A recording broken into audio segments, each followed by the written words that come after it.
So today, I'm going to talk about, there's a little foreword to As A Man Thinketh.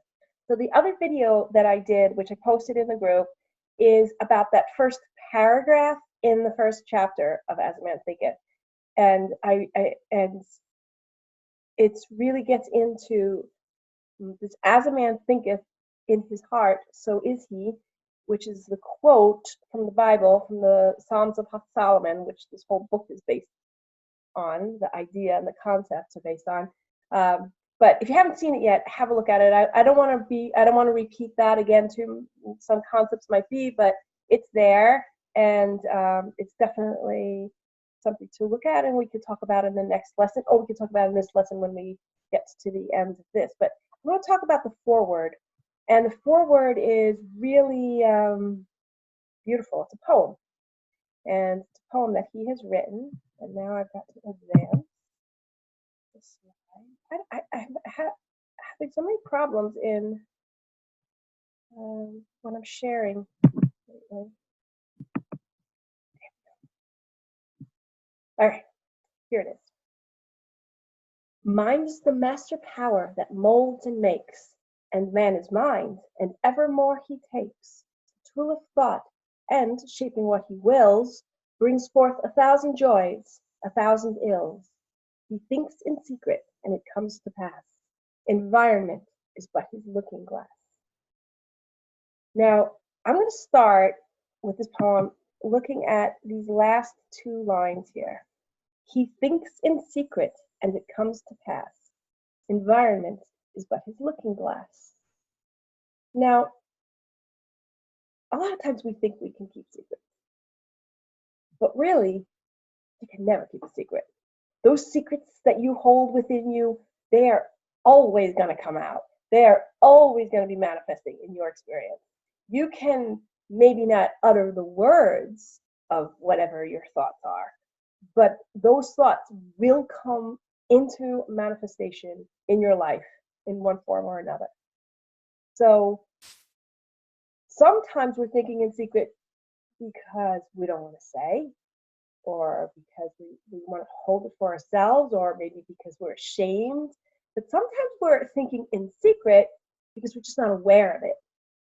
And in the last video that I did, I talked a lot about how we can make our thoughts or our feelings subconscious. When we have a thought or when we have a feeling about something, and we judge that feeling in a negative way, like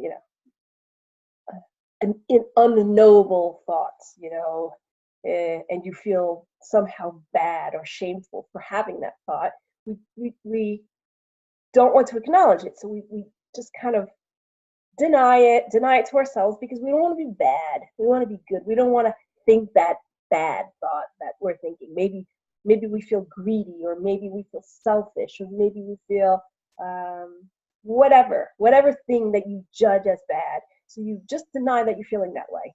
Maybe it's a resentment you're holding for something. And see, as you're lying to yourself, and you start to convince yourself you don't really feel that way, you bury it down in that subconscious. But it's still acting, and it's still controlling your vibration that you're sending out into the world. It's still affecting your behavior. It's still affecting how you're interacting with people. And so this is the thinking in secret that will cause somebody to just have a out of the blue experience. And it's not out of the blue, it's out of the oblivious, because you've just not let yourself really acknowledge that you've been thinking that you've been feeling that you haven't really dealt with it. And instead, you just push it down. That's one of the problems with thinking in secret. I'm going to go back to the beginning of this poem. Now, this image makes me feel like it gives me the feeling of God, the hands of God creating worlds. The poem starts off, mind is the master power. So what's the master power? Master power is God, right? I mean, that's the master power. That's the ultimate, the omnipotence, right? Mind is the master power, and man is mind. So I know some people might have some religious beliefs where that jars them in a way that feels not comfortable to say that man is God. You just take it. I, that doesn't have to conflict with your religious beliefs, really, because what it is man is accessing this power of God through using the mind. And yes, there is a difference. There is a difference. We're living a physical experience. God is not living a physical experience. He's living non-physical experience, or as most people refer to as God. But look at that. Look at these two sentences. Wow, that's like mind-blowing. That is amazing. Mind is the master power, and man is mind. This means we have access to the power of God. We have access to the power that creates worlds, because we're creating our world. We're creating our world every second of every day. We're creating it. We just aren't aware, mostly aware. But our thoughts are creating constantly what we're experiencing. And it's a pretty awesome understanding and idea. And when I saw that, I thought, if it takes work to control your thoughts, but if you think of this, my God, it's worth it, man. It's really worth it. We think in secret and it comes to pass. So I've had an experience in my life, and I'm sure you all had this experience at different times, where you do all the right things. You do, you buy the professional clothes, get your resume professionally done, you go to the interview, you say all the right things, but you're just never getting that job, or you're never getting that promotion, or you're never even getting called back in for whatever this is. And why? What's going on? Why is it not working? And it's not about what you do. So this quote from As A Man Thinketh goes like this, from the Bible, the full quote from the Bible, which is in the other video. As a man thinketh in his heart, so is he. Eat, drink, saith he to thee, but his heart is not with thee. And so what he's saying is, eat and drink. You're offering these foods. Come on, join me. But when the heart's not there, when you're not really behind that, when you really don't mean it, when there's that lack of sincerity, that's what the people are going to feel. It doesn't matter what you say, and it doesn't matter what you do. You can bring out the finest foods, the most expensive wines, but when that vibration is not there behind your actions, it doesn't matter. Whatever is there behind those words and actions, that's what's going to come to pass. You can never keep a secret, never. And I remember this one time, back in, if we're American, I think we might be all Americans here. I'm not sure, JB, I'm not sure where you're from, but at Thanksgiving, you get back to families come together who haven't seen each other in a while, and you get a lot of secret thinking going on, feelings about family members that you maybe developed as a child. There's kind of power dynamics with siblings when you're a kid that kind of stay with you, even though you're adults, and even though it doesn't make sense anymore, but it kind of stays with you, and then it causes friction as adults because you think, oh, I shouldn't feel that way, and right? So we've all experienced that kind of thing, right? You say that, what did I do? What did I say? I didn't do anything wrong with those secret things that you're thinking, those secret things that you're feeling about the other. That's what's coming out, and that's what they're hearing, and that's what they're feeling, hearing with their heart. Environment is but our looking glass. So what we tend to do, we human beings, things aren't going right in our environment. You have a problem with somebody. You want to sit down and I'm having a problem with you. Every time you do this, it makes me feel disrespected. So, I really need you to be mindful of your actions so I don't feel disrespected, right? That's like trying to change the reflection in the mirror. That's like going up to the mirror and, taking the mirror and changing what you're seeing there. It's not going to work. And if you're not feeling respected or if you're not feeling valued or whatever, all the amount of talking about it's not going to do anything. It's a reflection of what you're giving out. And now that's a really hard thing. This whole course is going to be about how you're creating your reality. And it's a hard thing to take sometimes, especially when you feel injustice being done to you. And especially when you feel like it's not fair and this person definitely did that. And that was definitely wrong. And you feel a lot of judgment about that person who did that terrible thing to you. That they are the ones who needs to stop and change. What the heck did I do? Well, you somehow elicited that from them. You pull that from them. And that's why you're experiencing it. Or maybe, you've also seen experiences where two people might experience the exact same event and one person becomes extremely offended by it and the other person is like, hey, everything was great. What are you upset about? The thoughts make it, they create a meaning. Oh, that person, they did this, they offended us. And then they have a whole completely other experience based on their thoughts, based on their judgments, based on their whatever, fears. But whatever you're giving out then, and then you go out with those thoughts, you're going to get it right back. And it's hard to accept, but I tell you, it's way better than the other way around. If you can accept that you pulled that from that person, even though it feels not fair, and even though that person really did something that is considered bad, if you accept that you pulled it from him, you got the power now. Then you're also acknowledging your power. Mind is the master power and man is mind. It's hard maybe to accept it at first, but man, if you don't accept it, you're nothing. You're just at the mercy. And you over there, you change doing this, and this thing needs to change here, and that thing, and I need this one to change here, and and there's another one not doing what I want.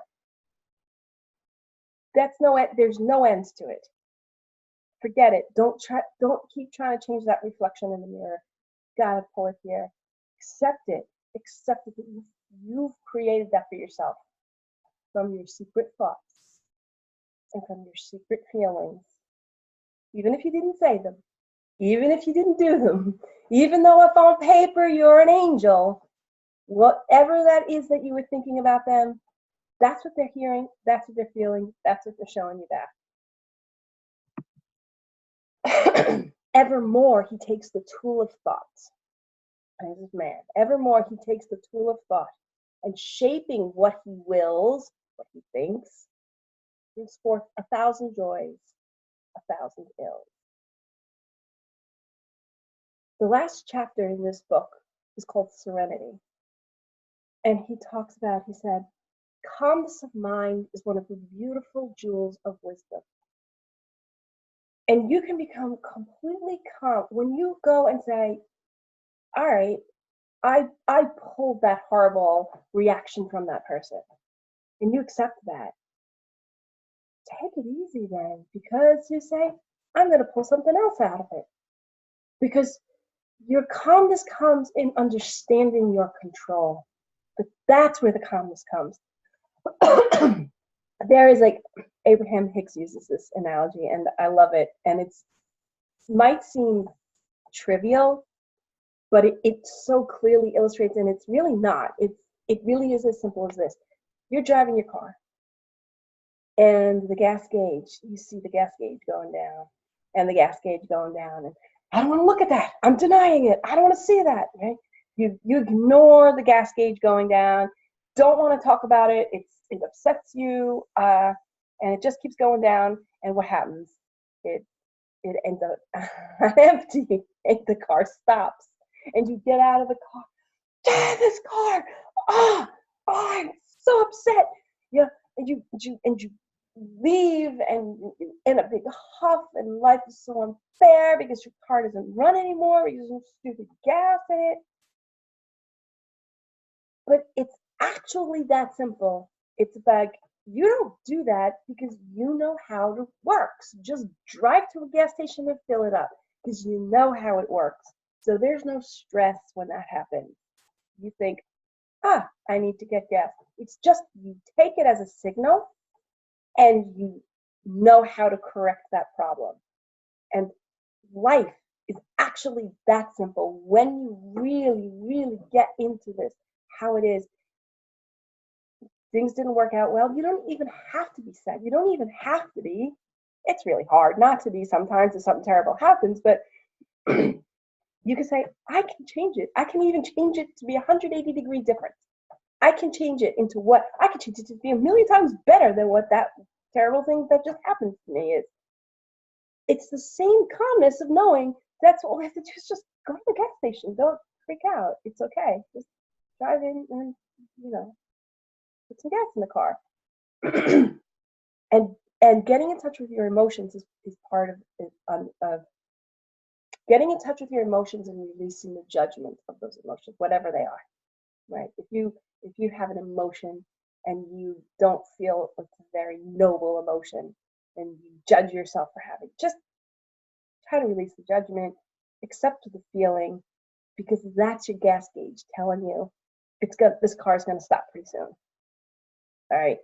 And depending on where you are when you're driving it, you really could be a terrible problem or it could be, just annoying. But so your emotions and those thoughts that you don't want to think, those secret things, that's your gas gauge telling you what to do. Don't ignore it. Okay, so here, this is Buckminster Fuller. And he's this absolutely brilliant man and architect. And this quote that I'm going to show you now is a quote that Bob Proctor has put in like every single one of his presentations I've ever seen, every single one of his seminars he's done. And I always thought, it's a nice quote. Yeah. But it didn't grip me until just like when I started studying this book and I went, oh my God, that's what it means. I get it. It just was a light bulb coming up. The quote is this one. You can never change things by fighting against the existing reality. To change something, build a new model that makes the old model obsolete. So what hit me differently in this was understanding what is the existing reality. It's what you're living right now. It's your current reality. Look around your room right now. That's your existing reality. So how are you going to change that? Not by sitting down with your friend and let's have a talk because I don't like it when you do this. That's fighting the existing reality. Not arguing with whatever or pushing against, this terrible thing that's happening right now. That's fighting against the existing reality. You have to build a new model. All right, so I've broken this down here. What is your current results is your existing reality. What happens is when you're fighting against it, you're giving it your attention. You're focusing on it. You're thinking about it. And when you're thinking about it and when you're focusing about it, and especially something you don't really like because you're fighting it, you start to get emotionally involved in it. So again, back to that first video I did, I talk about this, the quote actually says, as a man thinketh in his heart. That's the quote. As a man thinketh in his heart. That's the emotional connection, right? So when you're fighting what you're experiencing, you're emotionally involved in it, and that's the creative power there. And even if you're trying to fix it, and even if you're trying to improve it, you're activating what is. You're activating your current reality. You're thinking about your current reality, and you're creating it again, and you're creating it again. The more you think about it, there it comes out. So to change something, you need to build a new model that makes the old model obsolete. What's this mean? Means you have to see something that's not there. You have to see your life and your world, not what is, but see it the way you want to see it. Okay? So I said here, as much as you can ignore your current reality, and I don't mean like, that might sound like harsh. I don't mean ignore it in that, like, you should see where you are. It's your feedback. This is what it is. I don't mean that, but I mean, don't dwell on it. That's what I mean by it. You have to understand that it's temporary. That's just what happens. And we don't manifest things like that. It builds momentum. There's one thought. And that thought attracts other thoughts that are like it. And then the other thoughts that are like it start coming together. And the other thoughts that match that feeling of that thought start coming together. And then the more you think about it, the momentum builds. And then eventually it manifests. So whatever you're experiencing now has been a long time in the works. It's been going. And it's temporary. When you understand it as temporary, it's just like, oh, look, I need gas in the car. You don't freak out. You just drive to the gas station. So what this means here is you start thinking what you want to think. Start seeing things the way you want to see them. Really hard to do when you're experiencing something you really don't like, but that's the work. That's the work. You have to use your mind to think about what you want. How do you want it to be? How do you want to feel? Remember, mind is the master power. God power. And we need to use that power to focus on what we want. Thereby, we're going to build a whole new reality. We're going to build a whole new, looking around us, seeing a new model of our lives. And that's the tough work. It is tough work. It really is hard to not think about that thing that you want to think about, that you shouldn't think about. And telling yourself you're not going to think about it does still thinking about it. And I've been meditating the last couple of days, and I've had something on my mind, and I've had so hard to clear my thoughts. I found it so hard to just release all the thoughts. And I was listening to, again, an Abraham Hicks talk where she was saying people would rather think a negative thing than to think nothing. It's hard for them because the feeling of momentum, you're so used to it that you want to have that rather than nothing. It's somehow, and there's also somehow afraid to let go of thought. You're somehow, you feel like, I don't know, is it control or something? You feel like it's hard to just let go of that thought. I need to think about that. I need to think. It's like compulsion. And to really clear your mind, if you meditate and really clear your mind, then finally you let go of the resistance. You stop fighting it. When you can let it go, you stop fighting it, and then you let yourself be open to receiving inspiration and ideas that are different, that are from, I believe, that comes from your inner being, your higher self, God, whatever you want to call it. So here's Wallace Wattles. He's the author of The Science of Getting Rich, and he has a bunch of other books as well. He has this quote here. It says, "Every man has the natural and inherent power to think what he wants to think, but it requires far more effort to do so than it does to think the thoughts that are suggested by appearances. To think according to appearance, current reality, is easy. To think truth regardless of appearances is laborious and requires the expenditure of more power than any other workman is called upon to perform." Any other workman is called upon to perform is thinking, is to think things. And you know how many people just don't want to think. They just don't want to think. Just tell me, what do I need to do? Okay, I just want to sit down, a glass of wine. I just want to watch TV and not think. I do that too sometimes. Sometimes I really don't want to think. I just want to relax. Don't make me think. What do you want me to do? What? it is hard work, and it might seem funny to say that, but it's hard work. It is, and it's trusting. It's trusting the system. It's trusting what you want, and that's hard. It's hard. It's hard to do that, but it's like literally the same thing as the gas gauge.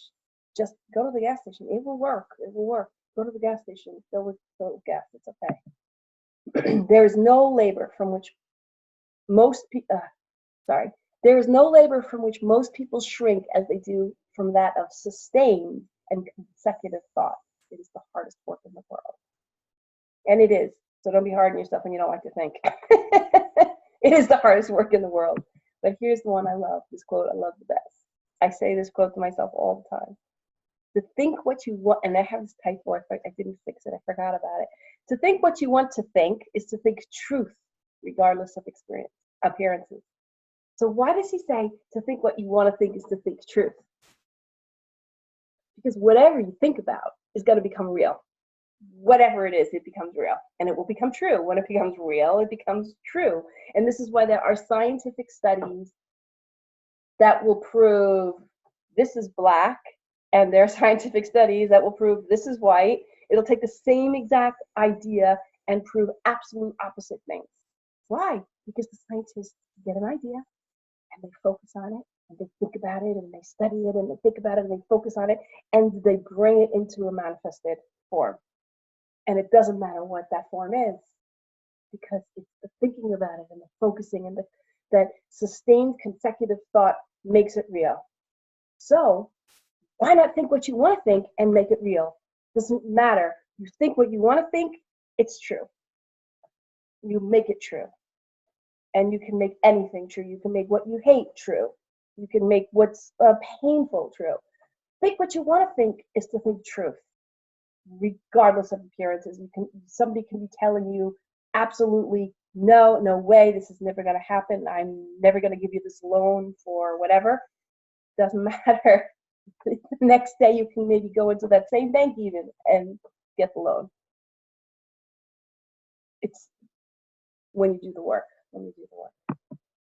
Okay, so here's an exercise that can really maybe help. I'm going to just move this over. So the law of polarity means whenever one thing is created, let's say something beautiful and good is created, something equal and opposite is created as well. So something beautiful good happens, something beautiful bad. It's part of that it's part of the duality of life. It's the yin and the yang. And they both exist, and one doesn't exist without the other. It's kind of like this balance. And maybe some people, maybe you guys have experienced a relationship like that. I know I experienced a relationship like that either was heaven on earth, the most beautiful, wonderful love ever, or it was the most absolute horrible hell. And it would flip-flop between it. And I thought, where are you focused? They both exist, but where you focus, you want to experience the good things, and you got to keep yourself focused over there.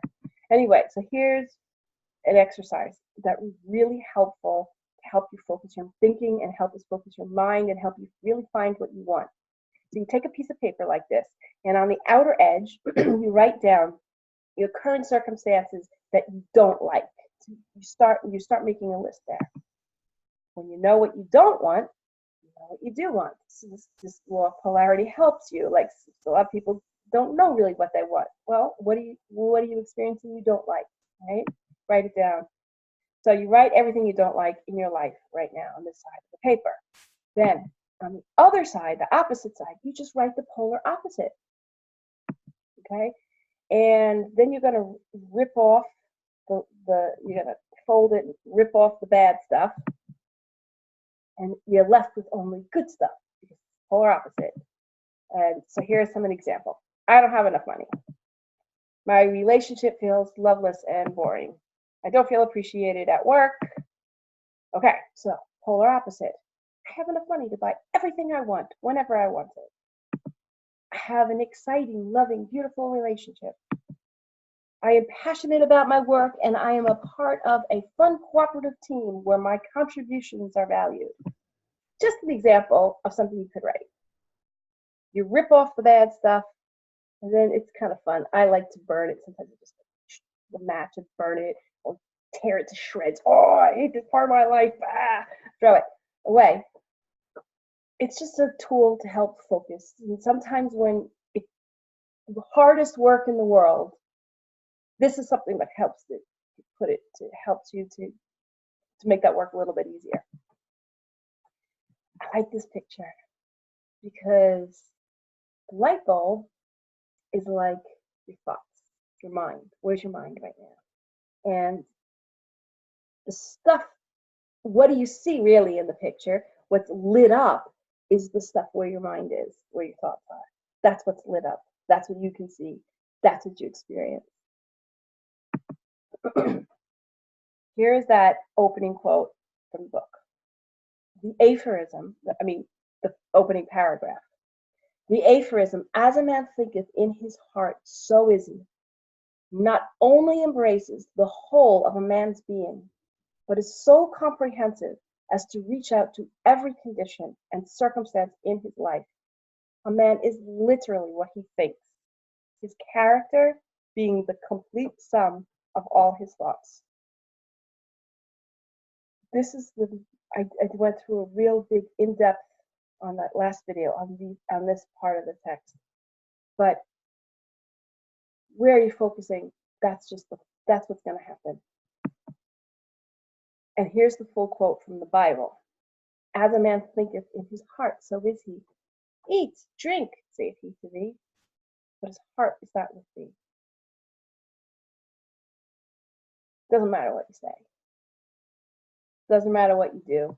Doesn't matter you serve the best foods and the nicest stuff. Your heart, what you think in your heart, that means your emotions. That means your beliefs. That means your judgments. What's going on there? That's what you're going to become. You're judging whatever you're judging in other people, in yourself. That's what you're going to become. That's what you're going to attract to you. It ain't what you do, it's the way that you do it. It ain't what you say, it's the way that you say it. That's an old jazz classic. Anyway, Ella Fitzgerald, one of the most brilliant singers of all time. She's such a genius. That just came to my mind when I was doing this. Just adding that as a little bit of fun there. Let's see, there's some things in the quote. My toolbar is just so in the chat. Let me just see what. I can't get to the chat. It keeps disappearing as I try to click on it.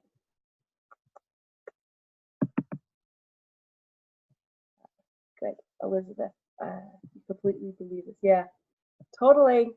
I believe it too because I've experienced it. It's like real crazy. A lot of crazy things. When you start really looking through your life and drawing the connection to what's happened and then looking back, I think it's a good exercise to do that. And it really will help you to give faith in this system. And once you have faith and you understand how it works, it makes it easier to have that trust. Move on. Okay, I just need to get back. There we go. Okay. What you feel now is what you're going to attract. This is a universe of attraction. It's really important. Nobody does anything to us. Nobody makes us feel anything. Nobody is abusing us or treating us badly. We're attracting it all. We're attracting it all. And it's really important to accept it. And in accepting it, you give yourself power. You give yourself back the power. And until you give yourself that power, and it seems like it sucks to accept it, but it's not so bad actually, because that means you can change it around. All right, so here, this is the part I wanted to open up. Anybody want to talk? Anybody want to ask any questions or thoughts or anything?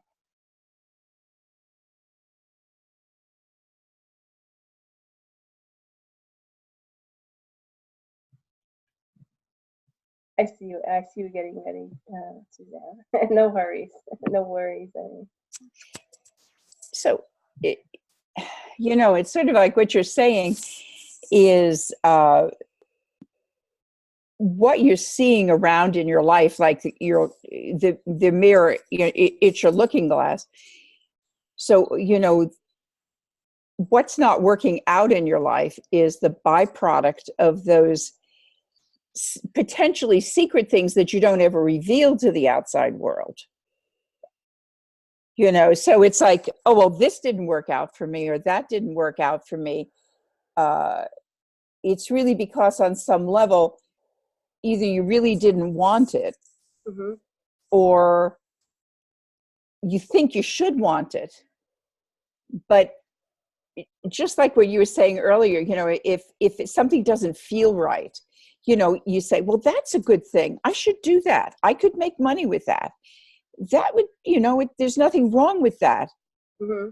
But inside your being, you really just don't want to do that. You don't want to go there. It's not really harmonious with you or with me. Mm-hmm. And so that it's then finding out what is the thing that is really harmonious with me, not what someone else says it should be, finding out that true inner desire, that true inner motivation. Yeah. And then finding a way to live it, or it's just allowing yourself to live it. It's get the hell out of your own way. Well, you're probably stuck between, I really don't want to do this, but I really think I should do it. So you sabotage yourself in a way. Yeah. And then at the same time, so you go to do the practical thing or the dream thing, and either way you have so much judgment. Follow your dream. Oh, it's not practical, I'm not worthy, it's a good idea, whatever. The practical thing gets involved, messes that up, and then you go the practical way, but then the dream messes that up, and then you yeah, or somehow I'm thinking of myself too, where I may give lip service to certain things, but I don't follow through. And what is the thing that keeps you from following through?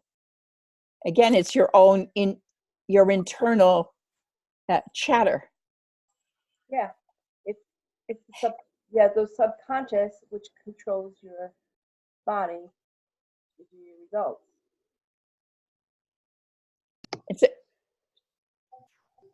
I have a question. Mm-hmm. I believe in manifestation, but do you ever just get tired of manifesting? Or I just don't want to do it today. It's like exhausting. Sometimes, like, can't you just manifest today for a change? I'm always having to be the one who's manifesting. It's the hardest labor in the world to think, but at the same time, when you really get that system in, and I don't like believe it. You can believe it here, but you got to believe it here. When you really believe it and you trust, you don't even, the labor becomes easy. It's more about the feeling. It's really more about the feeling. And when you could just like let yourself have ease and let yourself have a flow, then those bad thoughts won't even come. They won't even come. Just no, whatever. Okay, that didn't work out. Good. I know it's going to work out because all I have to do is drive to the gas station and fill up my tank. Well, I can manifest coins. I find money. It's little money, but it's my sign. That and a sunflower. If I see that, I know that I'm on the right track for the day. I know that sounds silly, but So I'm thinking, things like okay, that. I can manifest a penny or a dime or even a quarter or whatever, but sometimes I don't even want to think about that. I just, I can tell when I get stressed out that I don't find those things. They don't come to me, and so there is some kind of block there. And so I need those little signs to just let me know that I'm doing what I'm supposed to be doing. But you know what? You can even just use anything what happens in your life. Because all you have to do is go back and go, what was I thinking? What was I feeling? Like, connect the dots. You can connect the dots backwards. And if you didn't get what you wanted, you can kind of connect those dots back and go, well, why? Was I worried about this? Was I stressed? Did I have anxiety that actually this whole thing doesn't really work? And I'm not, the whole manifestation thing is this nice idea, but really it's just, to give me some sense, whatever. You know what I'm saying? I believe in it. I have experienced it in like small doses, and it's almost terrifying because I want to be so cautious about what I am thinking. Because even though I want to maintain that positive attitude, still that old man creeps in, with things that have, maybe not been optimum in my life. And I'm very guarded from it. Well, you understand? Does that make sense? Yeah, it totally makes sense. And you can ease up a little bit because, even if you experience something bad, you at the same time create something good. Like that law of polarity, as you experience a bad thing, a good thing also pops up. It's just a matter of shifting the attention, stop focusing here, and relax and ease up a little bit, and bring the other, to attract the other side to you, and through experiencing things we don't like, we are able to get a better define what we do want and what we do want to experience. And things don't manifest instantly anyway, so you can also ease up a little bit, right? It's like, a train, it takes time. It starts going, and then it gets momentum going, and it starts rolling, and it builds up speed. And you want to try to, as you let yourself become aware of your thoughts and aware of your feelings and tune into it, it's going to give you your thoughts and your emotions are also manifestations. So when you can start to become aware of them and steer it in the direction that you want to before it actually comes full blown into the physical, then it's easier. But sometimes we're not, and we're just oblivious to what we're thinking, and it does come into our physical experience, and we go, "What the heck happened? How did this happen? Hit me from out of the blue." I have had answered prayer within just minutes. It can happen, but you've been also probably building up momentum for that for a while. It's been a desire that's been coming. I don't know. I just think that I am a very impatient person, and I think that I have had to wait and wait and wait through my life, but there are those moments that I am fed immediately within just a few minutes to say that you don't have to wait for everything. So why don't you share an example if you don't mind? With the coins, my mother-in-law passed away this is July, last month, and we were in Alabama, and I'm thinking in my mind, I have not seen any coins for the last few days, but I've been really stressed out. And that's always like my sign that everything is just going to be over. If I just find a penny, and when we went into a restaurant, when we came out, there was this clump of stuff on the driver's side of our rental car. It was on the ground there, and I went over and I picked it up, and it's this bracelet of coins, quarters, and dimes. I kid you not. And one of them is my birth year. And, you know, I felt bad for the person that had lost that beautiful bracelet, but that was meant for me because I wear it and I tell that story to everyone I meet, because that is what you think, and there it is. Yeah. Be cautious about what you think and what you're bringing to you, because there it is. I needed those coins to help me feel like everything was going to be all right, and there it was. Yeah. And the thing And is, go ahead. Go ahead. I just think that that's just an amazing story. And people, I have shared that, and people always say, I have a chill. No kidding. I have a chill too every time I say it, because it's a beautiful story and it's real. And, you know, God is listening. He is hearing us.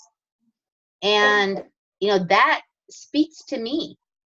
The thing with the coins then, so what I mean is like the thoughts you can be guided to, and you can be guided to it like something that will feel like an instant manifestation. But the coin thing is an ongoing thing for you, right?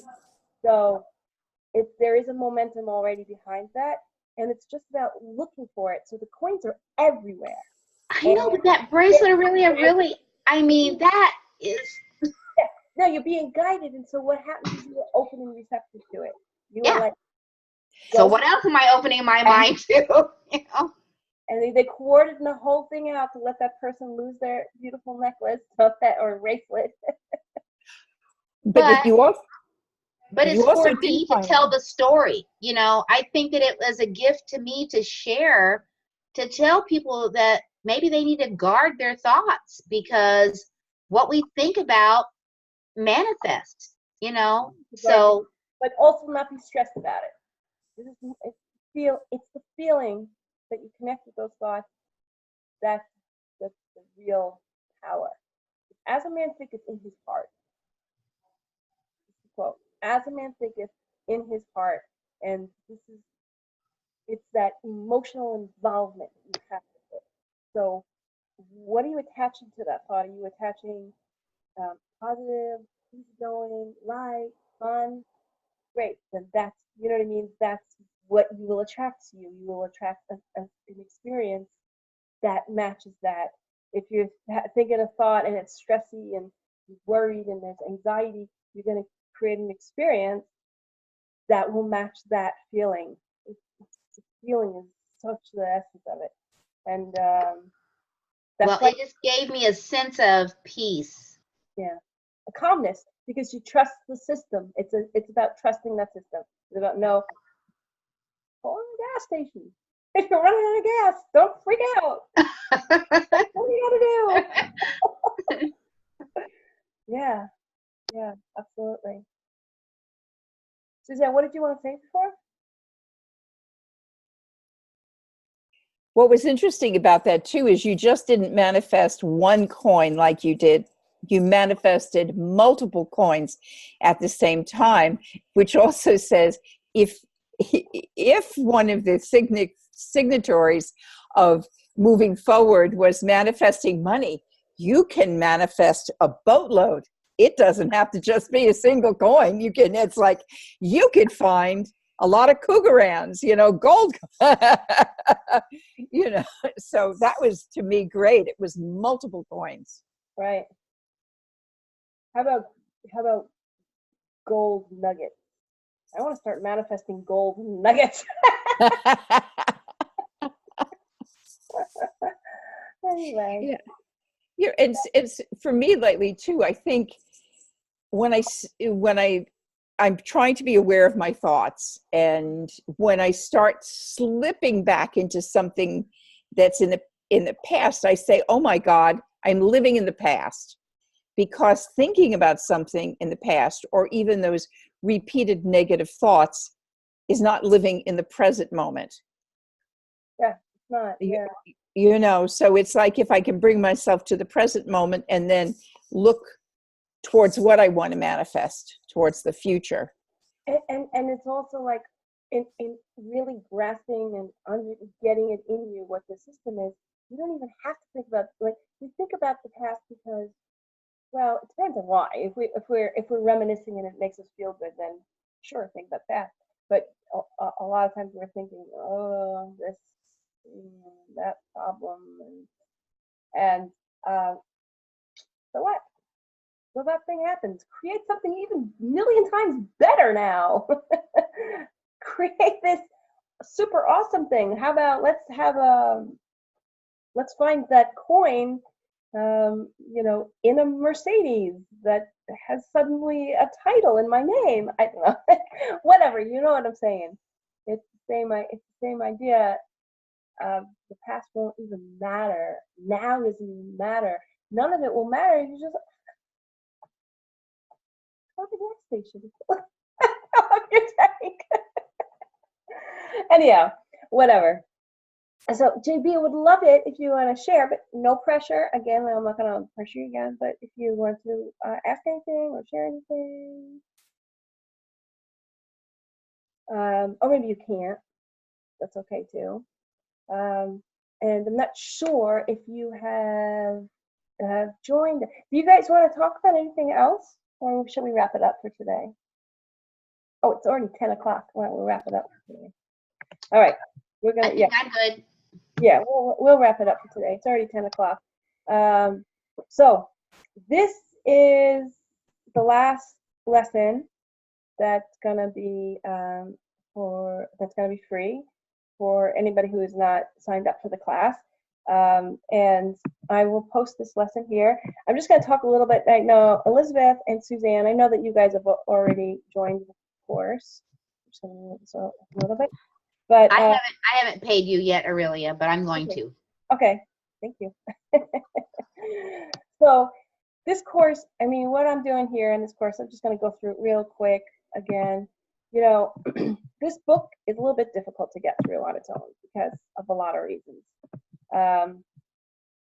This book is written in this like Victorian style writing, which is a little hard to grasp, but also your paradigm, your beliefs, all of our beliefs are not really, I mean, I don't think any of us grew up with, this belief system.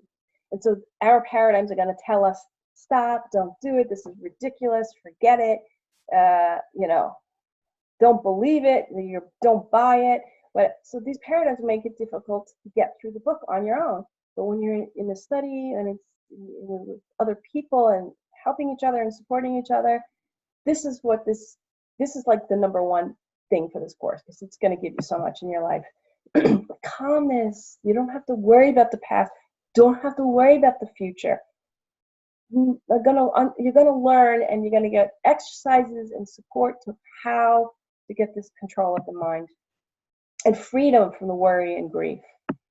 And we just want to feel peaceful, feel happy, feel relaxed. Wants control. And the control is not coming from talking to those other people and telling them what you don't like and asking them to be different or fighting against anything in your life. The control is going to come. You're going to learn it, and we're going to practice it. And you want an understanding of your power and your worth. It's not even a matter of worthiness. It's just you plant those seeds, and this plant will grow. And there's no sense of being angry that there's always apples growing on from those apple seeds. Yeah, just you want oranges.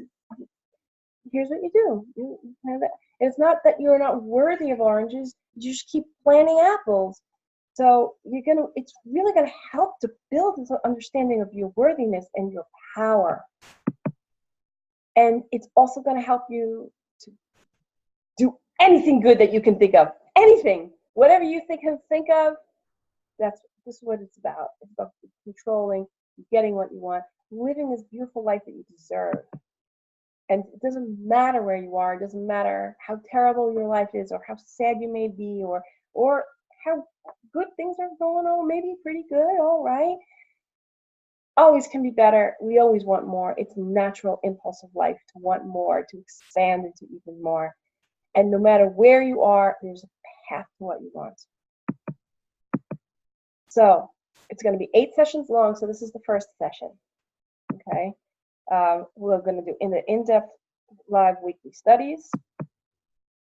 I'll have a digital recording of each session. So even if you can't, and you'll be able to watch it afterwards. If you can't come to a live session, you can send in questions beforehand.